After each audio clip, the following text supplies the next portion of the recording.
Colour and spectra में अगर याद होगा तो जब लिगेंड डी ऑर्बिटल की ओर अप्रोच करेगा तो डी ऑर्बिटल किसमें ब्रेक होता है? T2G और Eg के सेट में।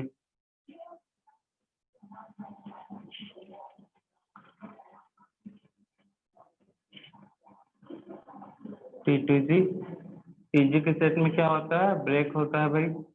यही रिवीजन में बस हमारा कलर स्पेक्ट्रा वाला टॉपिक हुआ था। तो यहाँ पे ये जो एनर्जी डिफरेंस है डेल्टा, वो क्या बताता है भाई? ये लो है, यहाँ का एनर्जी डिफरेंस क्या है? हाई। तो डेल्टा ओ लो है, क्यों लो है भाई?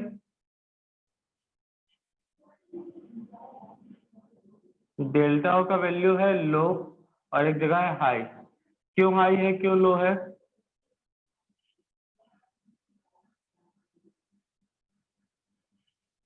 पहला पॉइंट, इसमें डेल्टा ओ का वैल्यू लो है, इसमें डेल्टा ओ का वैल्यू हाई है। क्यों ऐसा होता है बताओ जल्दी। स्ट्रॉन्ग लिगेंड और वीक लिगेंड के कारण। हाँ, यहाँ पे क्या होगा? Week ligand present. यहाँ पे कौन सा लिगेंड होगा? Strong ligand present.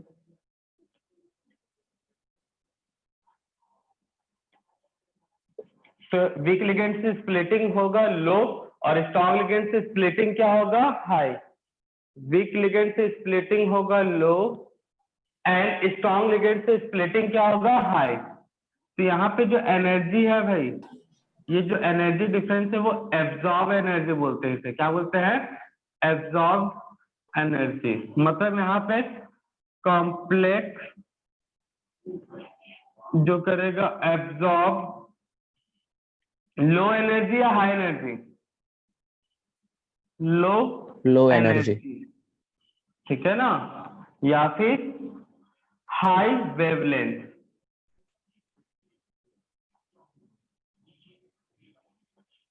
यहां पे क्या करेगा भाई? थर्ड पॉइंट यहां का कॉम्प्लेक्स एब्जॉर्ब हाई एनर्जी या फिर लो वेवलेंथ। यही था, ये चीज यहाँ पे बताया था मैंने।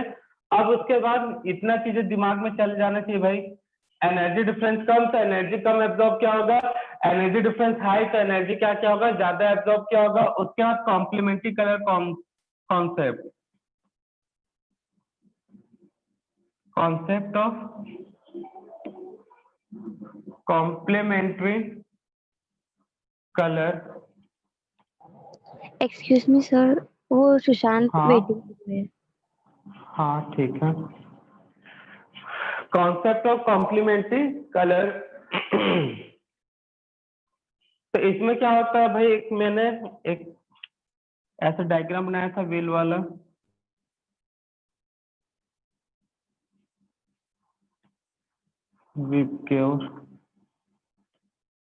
अगर ये वाला कलर एब्जॉर्ब हो रहा है तो ये क्या होगा? ये कलर कंपाउंड जो होगा, कंपाउंड तो दिस टाइप कलर, ये बताया था। तो अगर कंपाउंड रेड है, रेड कलर शो कर रहा है, तो कौन सा लाइट को एब्जॉर्ब करेगा भाई? कंपाउंड रेड कलर को शो कर रहा है तो कौन सा लाइट को एब्जॉर्ब करेगा? ग्रीन। ठीक है ना? तो इससे क्या था? अगर वो एब्जॉर्ब कर रहा है वायलेट तो कलर शो करेगा येलो, एब्जॉर्ब कर रहा है ब्लू तो कलर शो करेगा ऑरेंज, एब्जॉर्ब कर रहा है ग्रीन तो कलर शो करेगा रेड, एब्जॉर्ब कर रहा है येलो तो कलर शो करेगा वायलेट, एब्जॉर्ब कर रहा है ऑरेंज तो कलर शो करेगा ब्लू, एब्जॉर्ब कर रहा है रेड तो कलर शो करेगा ग्रीन। यही था ना कॉन्सेप्ट ऑफ कॉम्प्लीमेंट्री कलर। तो आपको स्टार्टिंग का ये चीज पता होना चाहिए। हाँ, और order of wavelength of colour, order of wavelength and order of energy, ये चीज पता होना चाहिए कलर के क्वेश्चन सॉल्व करने के लिए। तो कौन सा होता है? विबग्योर ये भी क्या होता है, विबग्योर। तो वेवलेंथ में रेड ज्यादा, एनर्जी में वायलेट ज्यादा।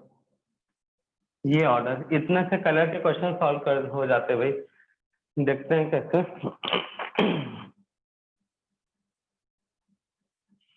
अगर आपके पास 4 लिगेंड है, L1, L2, L3 and L4। Ligand कौन से, L1, L2,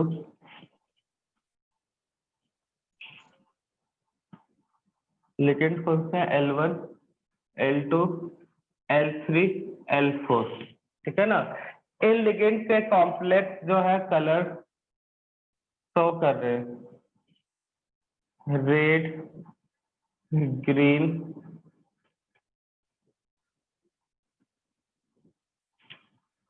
red green yellow, L4, orange. Red green yellow orange colour show कर रहे हैं। तो पूछ सकता है यहाँ पे स्ट्रेंथ ऑफ लिगेंड, इस टाइप का क्वेश्चन पूछा भी जा चुका है। स्ट्रेंथ ऑफ लिगेंड,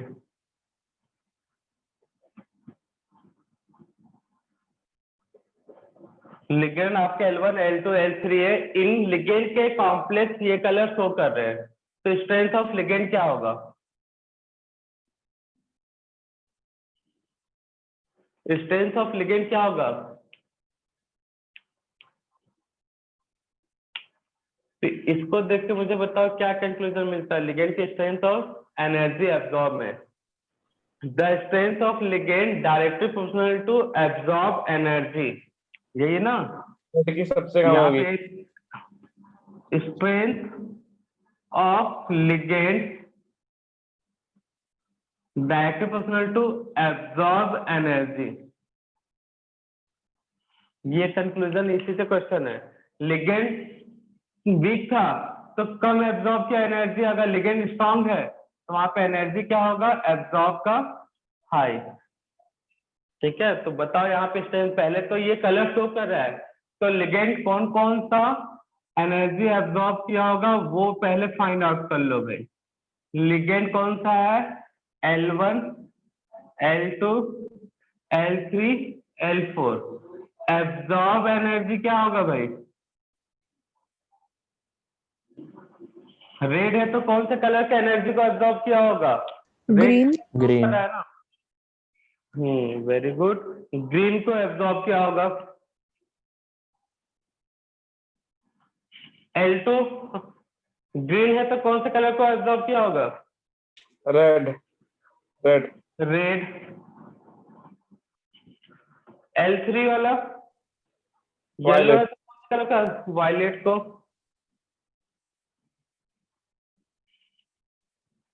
L4 वाला ब्लू। ब्लू कलर का एब्जॉर्ब किया होगा। तो कलर का डायग्राम बना ले, मतलब ऑर्डर ऑफ कलर, कौन सा कलर ज्यादा एनर्जी वाला है भाई, वायलेट। वायलेट के बाद कौन सा, बोलो।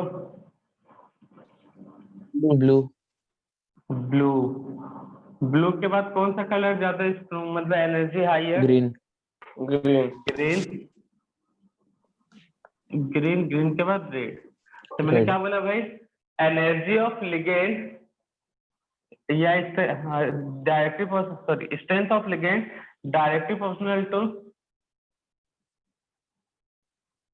Strength of ligand directly proportional to absorb energy. तो एब्जॉर्ब एनर्जी का ऑर्डर क्या था, सबसे ज्यादा एनर्जी किसमें है भाई, वायलेट वाला। वायलेट के लिए कौन सा लिगेंड था, यही वाला था ना। वायलेट के लिए कौन सा L3। लिगेंड था, L3। L3 स्ट्रांग होगा। उसके बाद L4। यहाँ पे ब्लू, ब्लू किसके लिए था, L4। बड़ा सिंपल सा है, इस टाइप का भी क्वेश्चन आ सकता है, आ भी चुका है। अब ग्रीन किसके लिए था, L1। L1। और रेड किसके लिए था, L2। L2। ये भी लिगेंड L1 L2 L3 बोल देगा, इनके कॉम्प्लेक्स ये कलर शो कर रहे हैं, पूछेगा स्ट्रेंथ ऑफ लिगेंड। तो इस टाइप का भी क्वेश्चन आ चुका है और आ भी सकता है, ठीक है ना। तो आपको एब्जॉर्ब एनर्जी देखना है, ये कलर शो कर रहा है तो एब्जॉर्ब एनर्जी बोल दिया तो डायरेक्ट ऑर्डर ऑफ एनर्जी बनाते हैं, उससे तुरंत ऐसा मिल जाता। तो कॉम्प्लेक्स ये कलर शो कर रहे हैं, मतलब वो लाइट को कौन एब्जॉर्ब कर रहा होगा, उसका कॉम्प्लीमेंट्री, और कॉम्प्लीमेंट्री लाइट का ऑर्डर बना लो, वही ऑर्डर लिगेंड का होगा। तो हो जाएगा solve L3 L4 L1 and L2। बाकी उसके बाद कौन सा था कलर स्पेक्ट्रम, ये डीडी ट्रांजिशन में था, हमने जो देखे डीडी ट्रांजिशन। कौन सा सिस्टम डीडी ट्रांजिशन कभी नहीं दे सकता भाई? D0 D10। हाँ, D0 and D10 system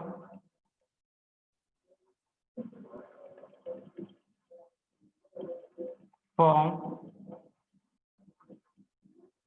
DD transition, ठीक है ना। अगर D0 सिस्टम इस D0 सिस्टम तो कलर, अगर D0 सिस्टम कलर शो करेगा तो इसके रिस्पॉन्सिबल क्या होगा? Ligand to metal charge transfer spectra. Then spectra is charge transfer spectra. अब इसमें चार्ज ट्रांसफर स्पेक्ट्रम में भी क्या बताया था मैंने? चार्ज ट्रांसफर स्पेक्ट्रम में 4 टाइप बताया था भाई, कौन कौन सा? Ligand to metal, metal to ligand, एक और कौन सा था भाई बोलो?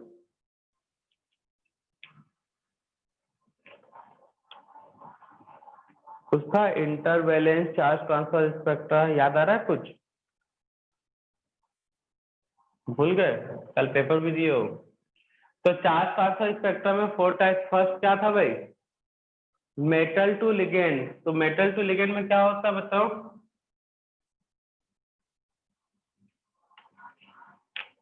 इसको रब कर रहा हूँ ना, स्क्रीनशॉट लेना है किसी को?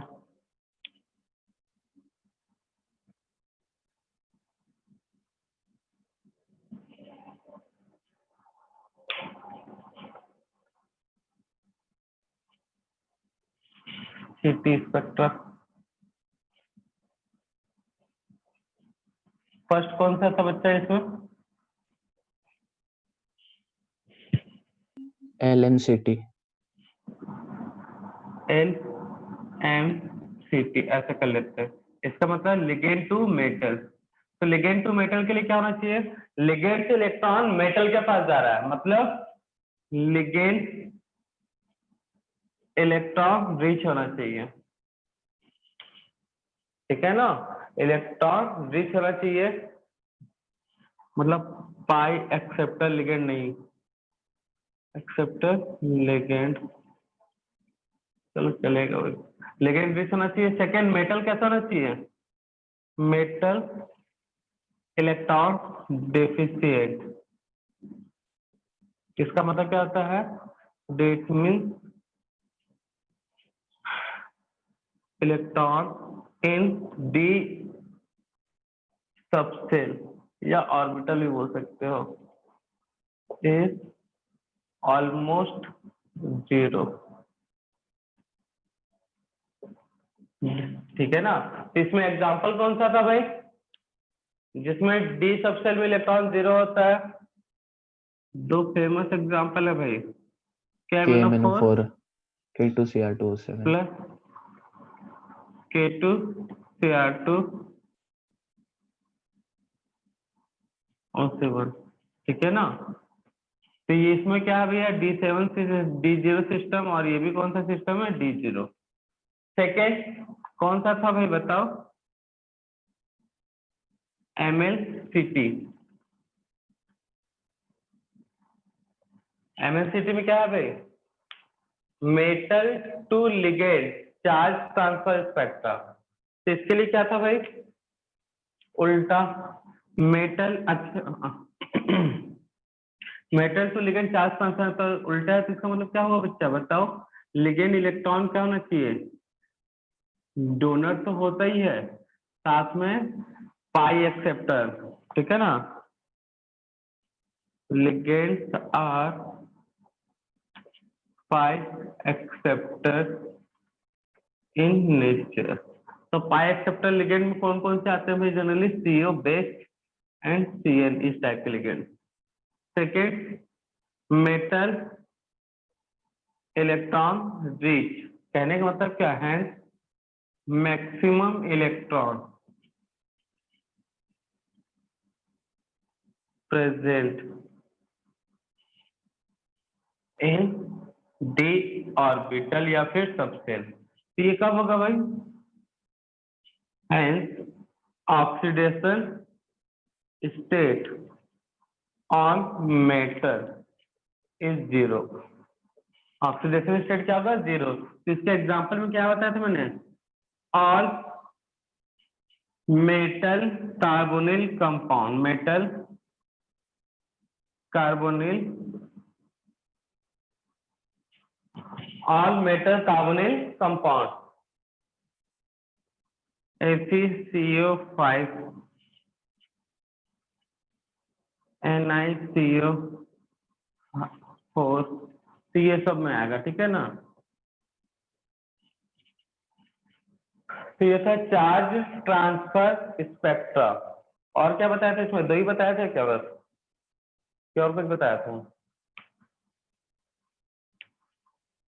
दो बताया तो दो ही रहने देते हैं भाई। इसके बाद क्या बताया था हमने क्लास में, याद करो। स्पेक्ट्रा के बाद चार्ज ट्रांसफर स्पेक्ट्रा के बाद सर और दो थे।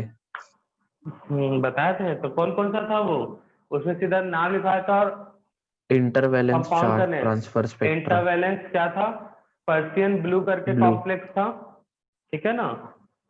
Yes sir. और एक क्या था भाई, एक इंटरवैलेंस चार्ज ट्रांसफर स्पेक्ट्रा, और लास्ट वाला क्या था, इंट्रालिगेंड। इंटरलिगेंड, ठीक है ना। तो दो बताए थे, एक पर्शियन ब्लू जो इंटरवैलेंस चार्ज ट्रांसफर स्पेक्ट्रा था, और एक इंटरलिगेंड। तो ये याद रखना, उसका एग्जांपल एक ही है बस। तो ये था भाई। उसके बाद मैंने बताया होगा कौन सा, आइसोमेरिज्म स्टार्ट किया था फिर। Yes sir. अच्छा, एक छोटा सा टॉपिक छूट जा रहा था, Jahn Teller distortion, heading note कर रहा तो। नीट में इससे क्वेश्चन एक बार पूछ चुका है भाई, बड़ा सिंपल सा कॉन्सेप्ट है। John Teller distortion,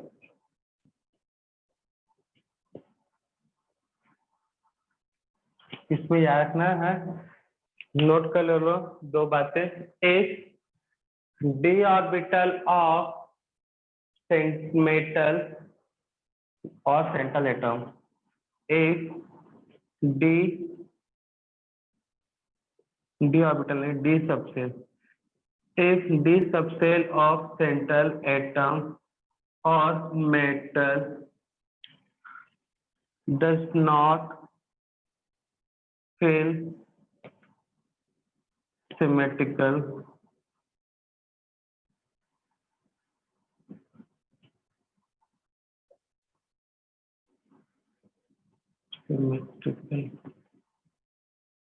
if the subcell of central atom metal does not feel symmetrical, then compound shows John Taylor distortion। तो डी ऑर्बिटल सिमेट्रिकल कैसे होगा भाई, तो डी सबसेल ऑर्बिटल बोलते हैं, सबसेल कैसे सिमेट्रिकल होगा, तो डी सबसेल किसमें ब्रेक होता है, एजी में और T2G में। T2G में कितने इलेक्ट्रॉन है भाई, मैक्सिमम कितने इलेक्ट्रॉन हो सकते हैं, 6। 6। T2G में मैक्सिमम कितने इलेक्ट्रॉन हो सकते हैं, 6। T2G और AG में मैक्सिमम 4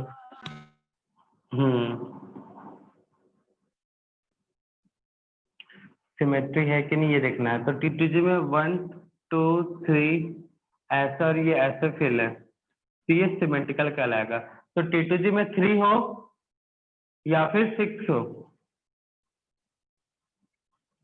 और AG खाली है तो भी सिमेट्रिकल कहलाएगा। खाली हो तो कोई दिक्कत नहीं है, अगर हो T2G में तो 3 या 6। T2G में 3 है, AG में 2 है तो ये भी क्या होगा सिमेट्रिकल। T2G में 4 होगा। T2G में अगर 6 है और AG में कितना है 4 तो ये भी किस में आएगा भाई सिमेट्रिकल। ऐसा कंडीशन होगा नहीं कि T2G 0 होगा AG पहले बढ़ जाएगा ऑक्टाहेड्रल में, ऐसा होता है क्या? तो आपको बस यही देखना है, अगर T2G सिमेट्रिकल फील्ड है और AG भी सिमेट्रिकल फील्ड है, मतलब कौन कौन सा कॉम्बिनेशन, 3 इलेक्ट्रॉन हुआ 0 तो सिमेट्रिकल, 6 इलेक्ट्रॉन 0 तो symmetrical, 3 electron 2 electron symmetrical, 6 electron 4 electron symmetrical. तो ये कंडीशन चेक करना है। इसके बाद जो भी कंडीशन होगा उन सब में जॉन टेलर डिस्टॉर्शन दिखेगा, जॉन टेलर डिस्टॉर्शन फॉर्म होगा। इसको इतना जल्दी से नोट डाउन करो, किसी का माइक डिस्टर्ब कर रहा है भाई। क्वेश्चन नोट करना, find out the Jahn Teller distortion in given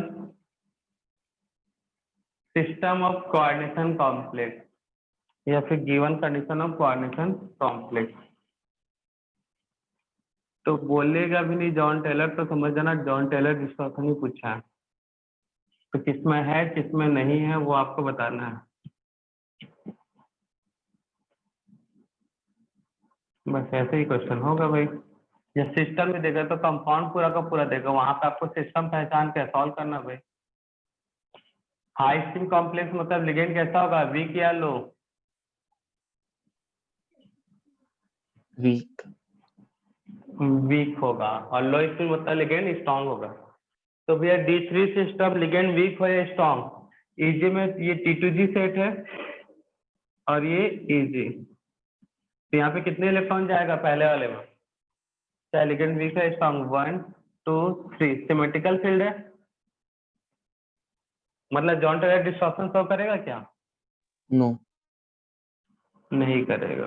बस वैसे ही करके सॉल्व कर लो पूरा। D6 सिस्टम हाई स्पिन, तो इलेक्ट्रॉन कैसे फील होता है, 1 2 3 वीक लिगेंड हुआ ना, 4 5 6 सिमेट्रिकल फील्ड है। AG तो सिमेट्रिकल है बट T2G सिमेट्रिकल है क्या? T2G सिमेट्रिकल है यहाँ पे। T2G सिमेट्रिकल कब होता है, जब D में 3 इलेक्ट्रॉन होता है या फिर 6 इलेक्ट्रॉन होता है। दिख रहा है सिमेट्रिकल?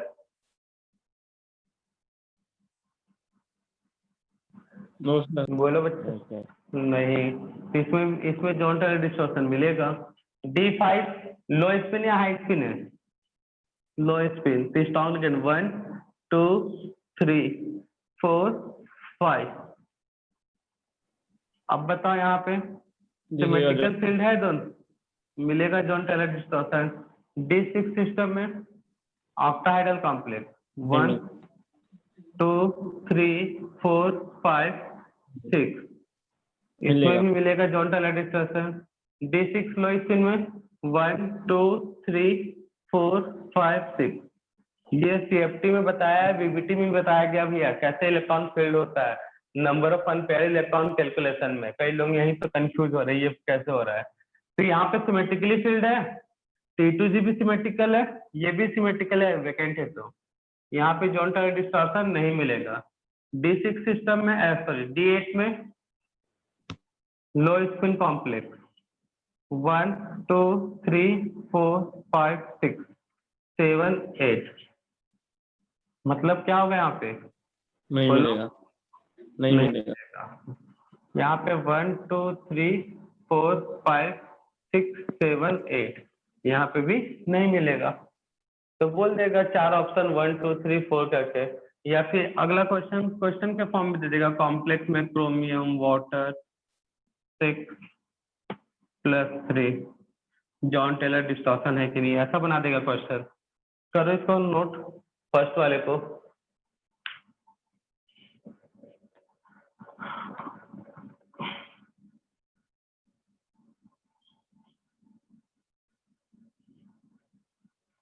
नेक्स्ट क्वेश्चन हम बनाते हैं। नेक्स्ट क्वेश्चन है which compound shows Jahn Teller distortion. First वाला का क्लियर है सबको?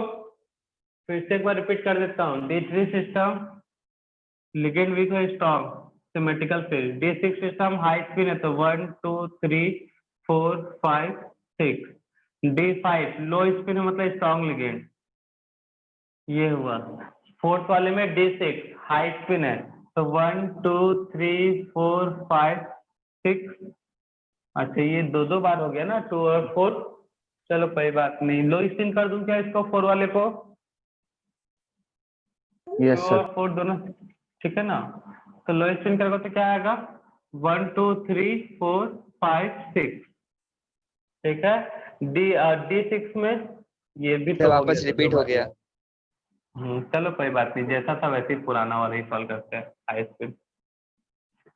हाँ तो 1 2 3 4 5 6। ठीक है, यहाँ पे 1 2 3 4 5 6। D8 में क्या था बच्चा? 1 2 लो स्पिन है, तो 3 4 5 6 7 8। हाई स्पिन है, तो 1 2 3 4 5 6 7 8। सिमेट्रिकल फील्ड है तो नहीं मिलेगा, सिमेट्रिकल फील्ड है तो नहीं मिलेगा, नहीं मिलेगा। उसके बाद सिमेट्रिकल फील्ड नहीं है तो मिलेगा इसमें, D5 में मिलेगा, D6 में भी मिलेगा नहीं। तो इस तरह से सॉल्व करना था। तो D में 3 इलेक्ट्रॉन सिमेट्रिकल फील्ड, D में 6 इलेक्ट्रॉन वह तो अनसिमेट्रिकली फील्ड है। D में 5 लो स्पिन है, तो ये भी अनसिमेट्रिकली फील्ड है, ये भी अनसिमेट्रिकल फील्ड है। तो इनमें मिलेगा जॉन टेलर, और जो सिमेट्रिकली फील्ड होता है उनमें नहीं मिलता। If D subshell of central atom metal does not fail symmetrical, ये सेंटेंस गलत है, does not symmetrically failed लिखना था वहां पे, ठीक है ना, करेक्शन कर लेना। तो उसमें क्या मिलेगा? Jahn Teller distortion.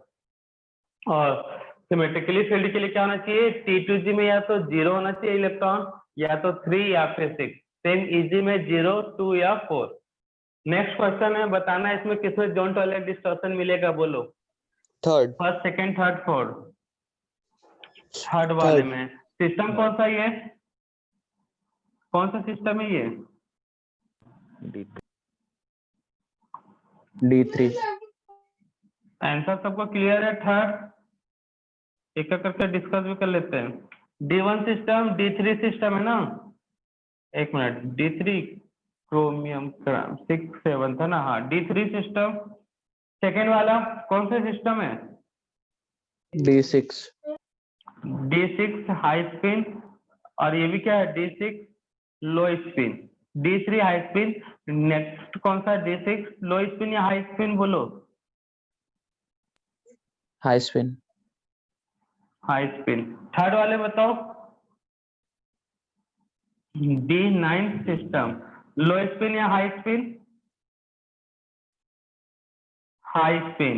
लास्ट वाला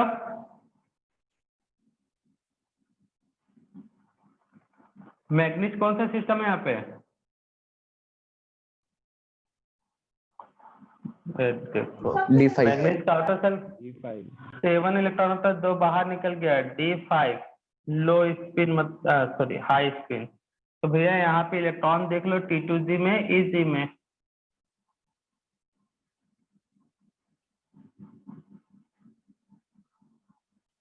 तो फर्स्ट सेकेंड थर्ड सिमेट्रिकली लो स्पिन, तो इस तरह से इलेक्ट्रॉन फील्ड होगा। High spin 1 2 3 4 5 6 7 8। And low spin भी होता तो कोई फर्क नहीं पड़ता, होता ही इसमें। इसमें D5 में 1 2 3 4 5। तो सिमेट्रिकली फील्ड है, सिमेट्रिकली फील्ड है, अनसिमेट्रिकल है, सिमेट्रिकली। तो जॉन टेलर, जॉन टेलर किसमें मिलेगा बच्चा? इसमें नहीं, इसमें नहीं, इसमें और इसमें। तो आंसर कौन सा हुआ? थर्ड। तो इस टाइप का क्वेश्चन पूछ चुका है, इस टाइप का भी क्वेश्चन पूछ चुका है नीट में। JEE में पूछेगा तो ऐसी तरह से पूछेगा। तो कर लोगे सबको इस टाइप का क्वेश्चन जॉन टेलर। अगर क्वेश्चन आया स्टेबिलिटी और कॉम्प्लेक्स,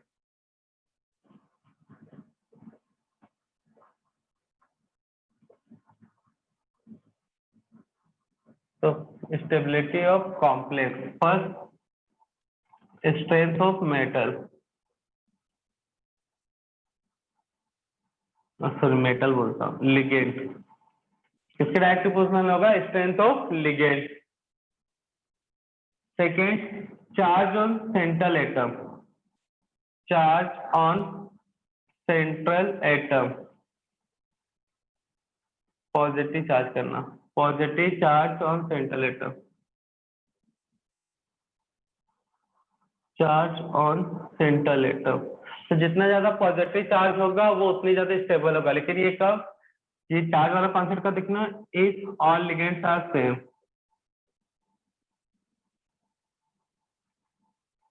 तो सभी लिगेंड सेम है तो क्या देखो उसके ऊपर चार्ज, तो जितना ज्यादा चार्ज होगा वो सेंट्रल एटम उतनी ज्यादा क्या होगा, स्टेबल। ठीक है ना, चार्ज होगा तो सेंट्रल एटम का साइज छोटा होता है, मतलब इनवर्सली प्रोपोर्शनल टू बड़ा साइज तो कम stable, size of central atom. ठीक है ना, ये दोनों सेम है। यहाँ पे भी कब, if all ligands are same, ligand are same, सभी लिगेंड्स क्या हो जाए, सेम हो जाए। ठीक है, उसके बाद chelating ligand,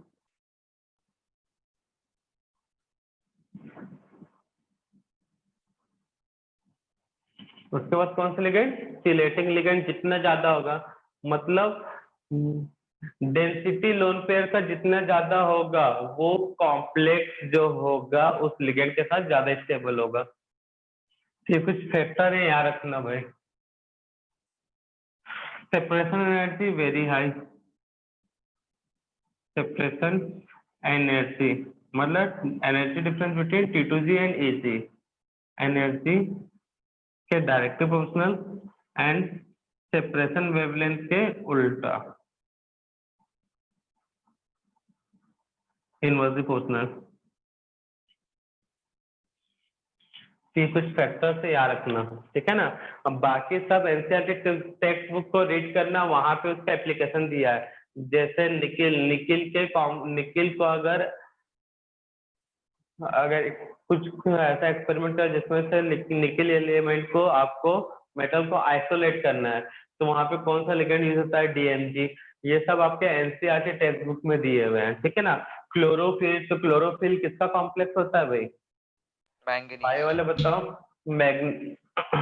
magnesium, manganese, manganese कौन बोला, मैग्नीशियम, मैग्नीज कौन बोला बच्चा, वो बायो वाले को भेज तो मारेंगे जब फिजिकल क्लास होगी तो बेटा मैग्नीज नहीं है, Mg है, Mn और Mg अलग है ना। मैग्नीशियम का कॉम्प्लेक्स होता है। हीमोग्लोबिन किसका कॉम्प्लेक्स होता है भाई, बायो वाले बता दो जल्दी, आयरन। तो आयरन, ये सब याद रखने वाली चीजें है, ठीक है ना। इसीलिए तो बोला जाता है भाई, साइनाइड अगर हल्का सा भी खाओगे तो तुरंत भगवान के पास का टिकट कट जाता है, क्यों। हीमोग्लोबिन ऑक्सीजन के साथ आयरन का कॉम्प्लेक्स है भाई, ठीक है, किसके साथ है, ऑक्सीजन के साथ। साइनाइड खाओगे तो Cl लिगेंड, कौन कॉम्प्लेक्स ज्यादा स्ट्रॉन्ग बनाएगा, CN, Cn। तो जो भी आयरन ऑक्सीजन को ले जाने का काम करता कौन है, आयरन करता है, ठीक है ना। आयरन ऑक्सीजन के साथ बाइंड होता है ना, तो हीमोग्लोबिन में आयरन होता है जो ऑक्सीजन के साथ कॉम्प्लेक्स बनाता है और ऑक्सीजन को लेके जाता है भाई, कैरी करने का काम करता है, ठीक है। लेकिन जितनी भी आयरन है वो Cl के साथ क्या हो जाएंगे भाई, जैसे Cl लोगे साइनाइड, वो पूरे आयरन बीज हो जाएंगे Cl के साथ कॉम्प्लेक्स बनाने में, तो ऑक्सीजन को ले जाने तक के लिए कोई मिलेगा क्या, कैरियर रहेगा नहीं ऑक्सीजन को पहुंचाने वाला, तो उसके बाद ऑक्सीजन मिलेगा नहीं और सीधा ऊपर का टिकट, ठीक है ना। तो साइनाइड जो है आयरन के साथ स्ट्रॉन्ग कॉम्प्लेक्स बनाता है, स्टेबल कॉम्प्लेक्स, जिसके कारण ऑक्सीजन का कैरियर जो आयरन है वो बिजी हो जाता है साइनाइड के साथ, और साइनाइड खाने के कारण क्या हो जाएगा भाई, आदमी खत्म वहीं पे। इसके पीछे का यही लॉजिक है। तो ये सब एनसीईआरटी टेक्स्ट बुक पढ़ो, वहां से ये सब याद रखने वाला चीजें है कि कौन किसका कॉम्प्लेक्स है। तो हीमोग्लोबिन आयरन का क्लोरोफिल Mg। 10 मिनट में हो जाएगा टेबल कंप्लीट IUPAC वाला। फिर लोग को नोट करने में उतना टाइम लगा दोगे। सर कल करते ना। हाँ ना सर, कल ही हाँ करते। सर, हाँ। Yes sir. क्लास है कितने बजे से क्लास रहती है? 8-10 तक। ठीक। ठीक है बच्चा लोग, तो फिर कल से स्टार्ट करते हैं ऑर्गेनिक। पुराना जो मैंने नोट्स बताया उसमें मैंने पूरा डिटेल में नहीं बताना। अब यहाँ पे हम क्या करेंगे, यहाँ पे जो टेबल बना था ना प्रेफरेंस वाला फंक्शन, प्रेफरेंस का जो टेबल बना था उस टेबल से डायरेक्टली स्टार्ट करेंगे, ठीक है। और उसके बाद होमवर्क रहेगा कल, नॉमेनक्लेचर और आइसोमेरिज्म दोनों कंप्लीट कर लेंगे। तो ये दोनों के नोट्स पलटा के आना, मतलब देख लेना एक बार। सर बाकी सब नेक्स्ट क्लास में डिस्कस करते हैं बच्चा लोग।